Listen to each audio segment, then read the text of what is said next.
Hello guys, welcome to my YouTube channel. කොහොමද ඔයාලා හොඳින් ඉන්නවා ඇති කියලා මම හිතනවා.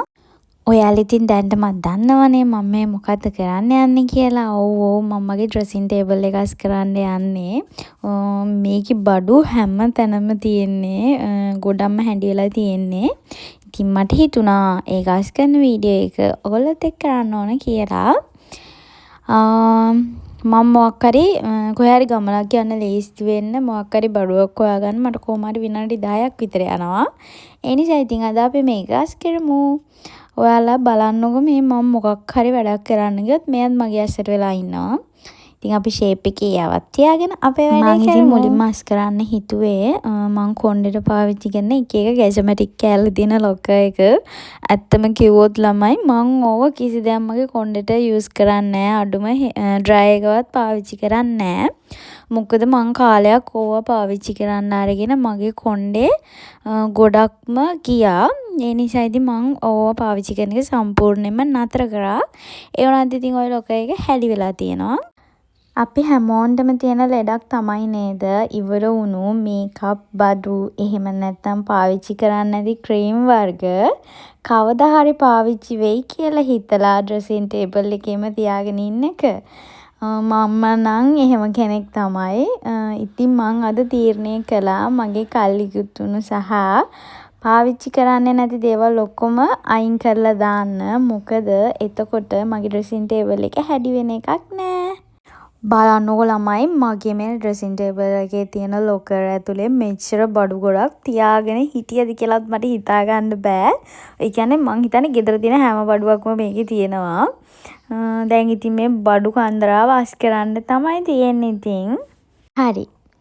මම අද මගේ ඩ්‍රෙසින් ටේබල් එක අස් කරන ගමන් ඔයාලට පොඩි දෙයක් කියන්නම්. ඔයාලා කවදා හරි මොකක් හරි වැඩක් කරන්න ගිහලා ඒක වැරදිලා තියෙනවද? අනේ මට කිසි දෙයක් බෑ මම වැඩකට නැති කෙනෙක් කියලා හිතිලා තියෙනවද? මට නම් එහෙම හිතිලා තියෙනවා අනන්තයි. ඇත්තටම අපේ අතින් වැඩක් වැරදුනාම ඒකෙන් අදහස් වෙන්නේ අපි පාවිච්චි කරපු ක්‍රමය වැරදි කියන එක විතරයි. ඒකෙන් කියවෙන්නේ නැහැ අපි වැඩකට නැති කෙනෙක් කියලා. ඔයාලා හිතන්න පොඩි ළමයෙක් ඇවිදින්න ඉගෙන ගනිද්දි කී පාරක් බිම වැටෙනවද? ඒ ළමයා බිම වැටුණා කියලා ඇවිදින එක අතාරින්නේ නැහනේ. වැටෙන හැම පාරම ඒ ළමයා ඉගෙන ගන්නවා ඊළඟ පාර සමබරතාවයේ තියාගන්නේ කොහොමද කියලා. ඉතින් අපේ ජීවිතයත් අන්න ඒ වගේ තමයි. අපි කරන බිස්නස් එකක් වුණත්, එක්සෑම් එකක් වුණත්, රිලේෂන්ෂිප් එකක් වුණත් වැරදුනාම කරන්න ඕනේ අපේ අඩුපාඩු හදාගන්න එක විතරයි. අපි වැරදි අපිට කිසි දෙයක් කරගන්න බෑ කියලා තමන්වම විවේචනය කරන්න හොඳ නැහැ. ඔයාලා හිතන්න ලෝකේ කිසිම කෙනෙක් ඉපදෙද්දි හැමදේම දැනගෙන උපදින්නේ නැහැ. ඒ නිසා ඔයාගේ අතින් අද මොකක් හරි වැරදීමක් වුණා නම් ඒ ගැන දුක් වෙවි කාලේ නාස්ති කරන්න එපා. ඒකෙන් පාඩමක් ඉගෙන ගන්න. මතක තියාගන්න වැරදීම් කියන්නේ අපිව වටන දෙයක් නෙවෙයි. ඊළඟ පාර ඊට වඩා හොඳට ඒ වැඩේ කරන්න ලැබෙන chance එකක්. ඒ නිසා වැරදීම් වලට ඔයාලා බය වෙන්න එපා. වැරදීම් ජීවිතේට පාඩමක් කරගෙන ඕගොල්ලොත් ඕගොල්ලොන්ගේ ජීවිතේ ජය ගන්න කියලා මම ප්‍රාර්ථනා කරනවා. කතාවෙන් කතාව මං ඉතින් මගේ ඩ්‍රෙසින් ටේබල් එකේ තිබ්බ බඩු කන්ද හිමීට අස් කරන ගමන් අද නම් ඉතින් මේ මගේ ඩ්‍රෙසින් ටේබල් එකේ තියුණ මම පාවිච්චි කරන්නේ නැති හැමදේම මම අයින් කරා. අයින් කරලා දැන් මේ පිළිවෙලකට හදන ගමන්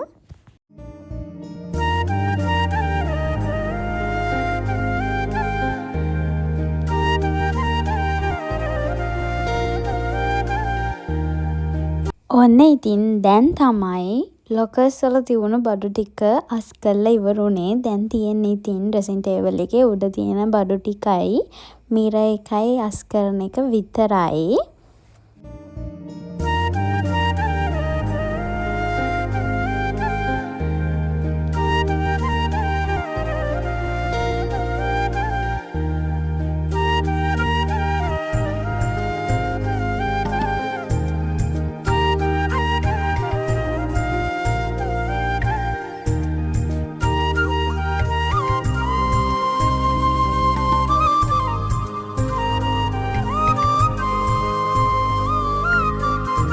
ඔන්න බලන්නකෝ ඉතින් අස් කරාට පස්සේ මගේ ඩ්‍රෙසින් ටේබල් එක තියෙන විදිය මං හරි ආසයි මේ විදියට ලස්සනට පිළිවෙලට ඩ්‍රෙසින් ටේබල් එක තියාගන්න.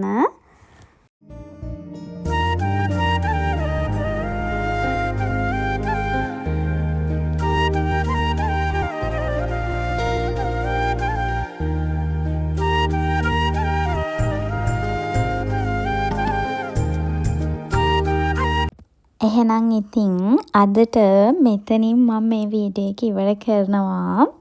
ඕගොල්ලෝ මාව සබ්ස්ක්‍රයිබ් කරලා නැත්නම් සබ්ස්ක්‍රයිබ් කරන්න, වීඩියෝ එක ඉවර වෙනකම් බලන්න, ලයික් කරන්න, කමෙන්ට් කරන්න.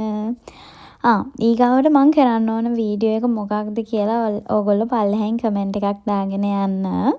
එහෙනම් හැමෝම සතුටින් පරිස්සමින් ඉන්න.